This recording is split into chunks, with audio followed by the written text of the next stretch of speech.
এর কালিমালিপ্ত করা হলো বাংলা কমার্শিয়াল সিনেমাকে। আজকে এই বিষয় নিয়ে একটু আলোচনা করব। তার আগে আমি মিঠুন তোমাদের সবাইকে স্বাগত জানাই তোমাদের নিজস্ব প্ল্যাটফর্ম মিঠুন মুভি জাদুতে। গুরুজনদের জানাই আমার প্রণাম, ছোটদের জানাই আন্তরিক ভালোবাসা এবং শুভেচ্ছা।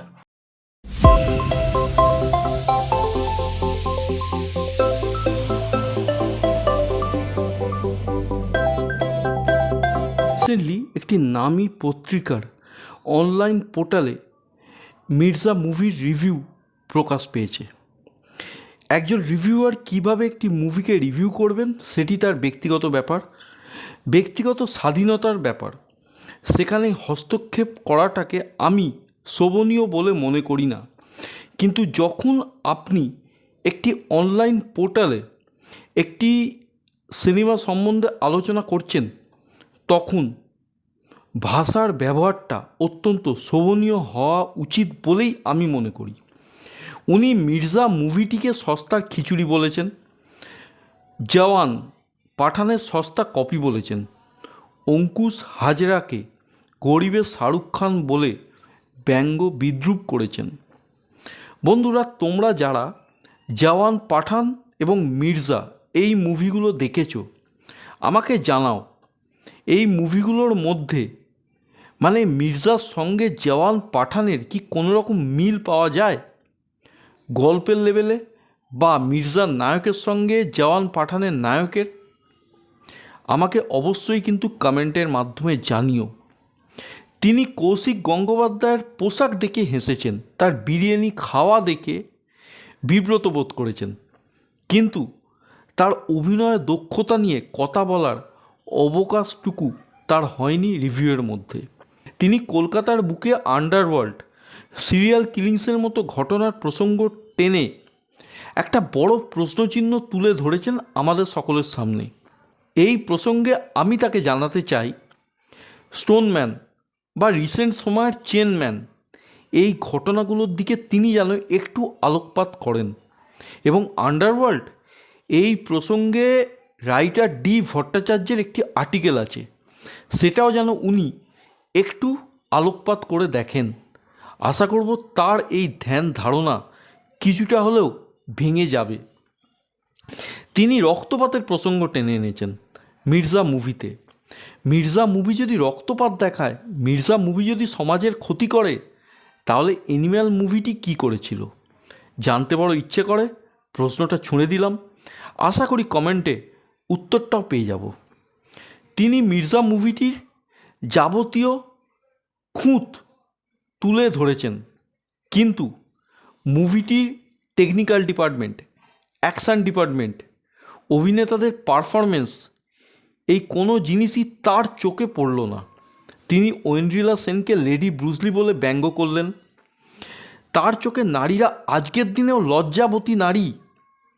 কিন্তু আমরা ছোটোবেলা থেকে একটা প্রচলিত কথা প্রায় শুনে আসি, যে নারী রাঁধে সে চুলও বাঁধে। তাহলে কি সেই কথাটা ফেক, মিথ্যা? জানতে বড় ইচ্ছে করছে। আজকের সমাজে সব কিছুই কি লোক দেখানো, ভুয়ো? জানতে বড় ইচ্ছে করে। আমরা উমেন্স ডেতে হোয়াটসঅ্যাপ, ইনস্টাগ্রাম, ফেসবুক মেসেজে ভরিয়ে দিই, সেই সব কিছুই কি লোক দেখানো?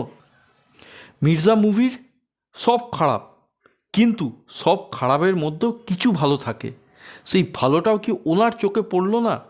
রিভিউ করতে গিয়ে পুরো মুভির গল্পটিকে জনসমক্ষে টেনে তুলে আনলেন। এটাই কি একজন প্রকৃত রিভিউয়ারের দায়িত্ব বলে আপনারা মনে করেন? আমাকে অবশ্যই কমেন্টে জানাবেন। এই জিনিসটা করে তিনি সেই সিনেমাটিরই নয়, তিনি বাংলা ফিল্ম ইন্ডাস্ট্রিরই ক্ষতি করলেন। এই রকম ক্ষতি 90 দশক থেকেই কিন্তু কমার্শিয়াল মুভির প্রতি হয়ে আসছে। একটি বিশেষ প্রিন্ট মিডিয়া ক্রমাগত এই ধরনের আক্রমণ বাংলা কমার্শিয়াল মুভিকে করে চলেছেন।